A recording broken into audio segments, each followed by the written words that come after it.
When you say that there is something that needs to be dropped, first of all, must we not ask, how is it still sticking to us?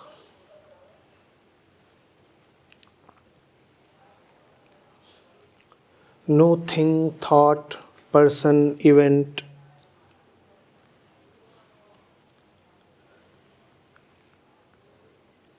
comes by itself to cling to you.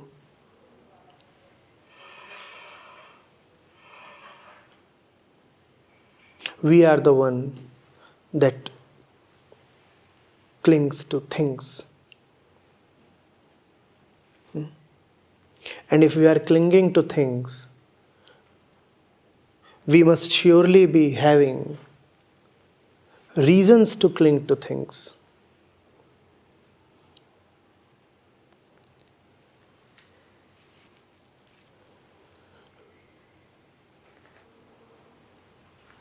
We are people of reason, of intellect, of rationale. At least that's how we describe ourselves, don't we?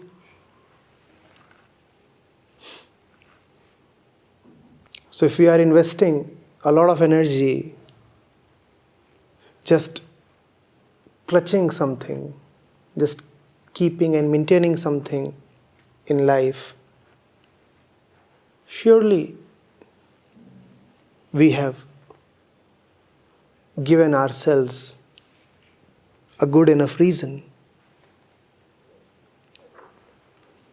If the reason still appears valid to us, why would dropping happen?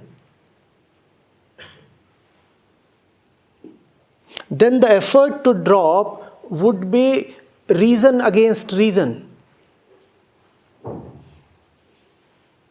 There is a reason to keep grasping something, and there is a counter reason to let go of it. And both the reasons are emanating from the same little self.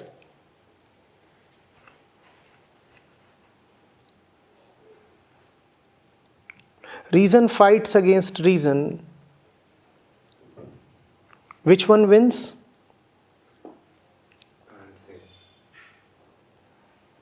Actually, no one wins. At times, one of them might prevail. That would be a particular swing of the mood.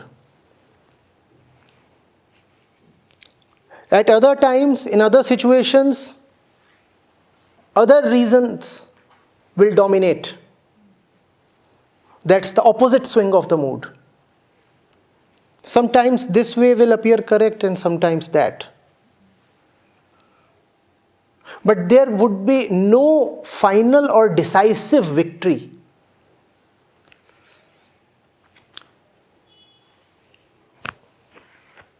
Conflicting thoughts would continue.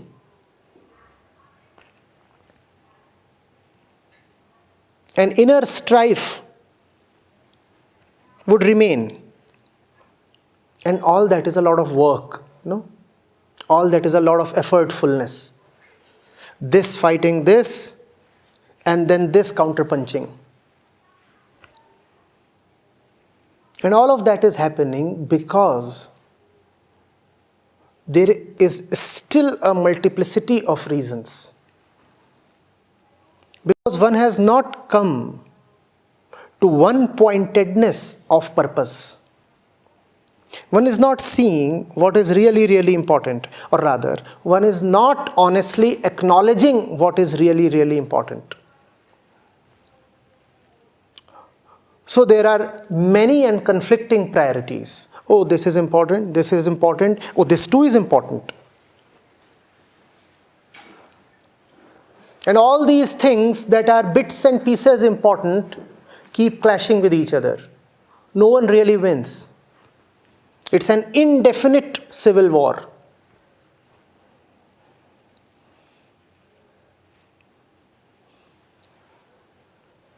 But when there is one pointedness,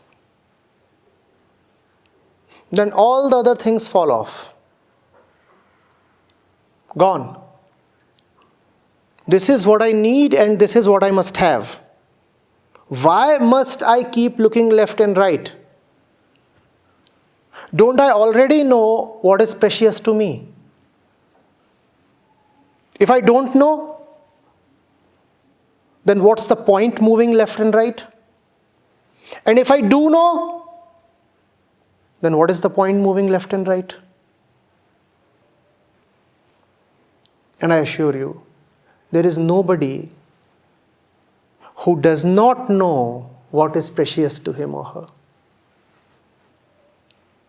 You do not need anybody outside of yourself to tell you what is really important. You already know that. By virtue of being human, you know that. If you can experience suffering, that itself is proof enough that you know what is important. You know what is suffering? Your aversion to suffering. If you are not averse to that condition, would you call it suffering? If you like to suffer, would you call suffering as suffering? Suffering itself proves that you know that bliss or joy is your natural state. And therefore, any deviation from that natural self becomes unacceptable, dislikable. And that you call as suffering. Is there anybody here who does not suffer? And if you do suffer, then you know one-pointedness. You know what is the one thing that is centrally important. Freedom.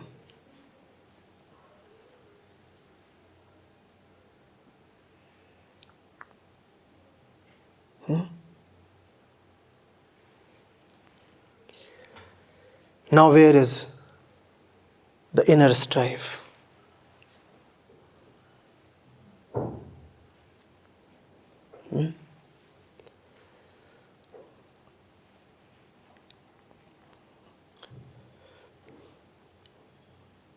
If I am thirsty and not totally mad, do I require a lot of private inner deliberations to pick up water? Do I require to engage in a civil war before a clear winner emerges? And the clear winner will then decide to have water? I know what I want. Here is action.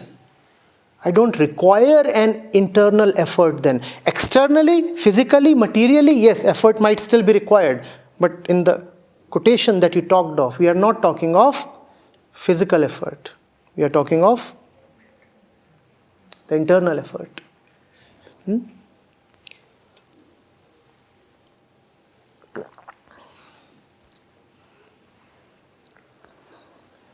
Many of us want to let go of something or the other.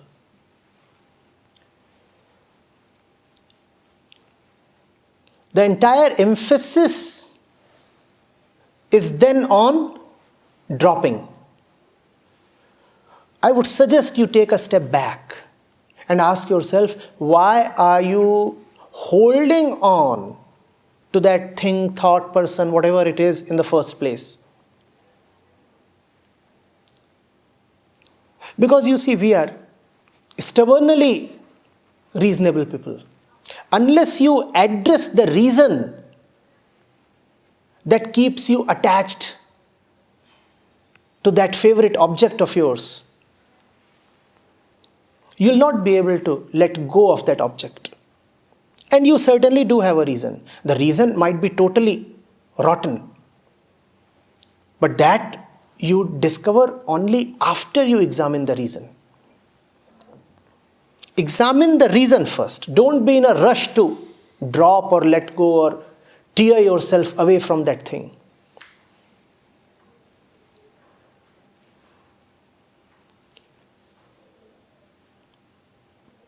What keeps me to this place, person, activity, lifestyle, ideology, whatever it is? Ask this.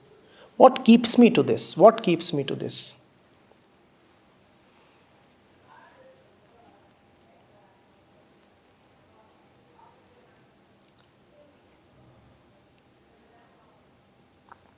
When you ask what keeps you attached to your favorite evil, you'll also come to know who you are.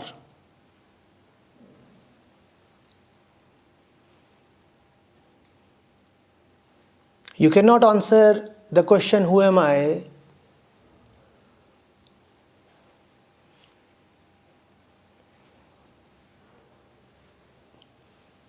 by endlessly meditating.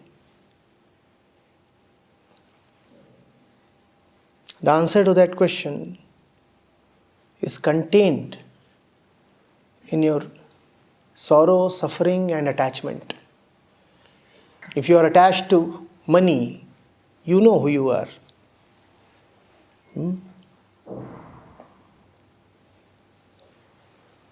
If you are attached to sorrow, you know who you are. If you are attached to complaints or misery, you know who you are.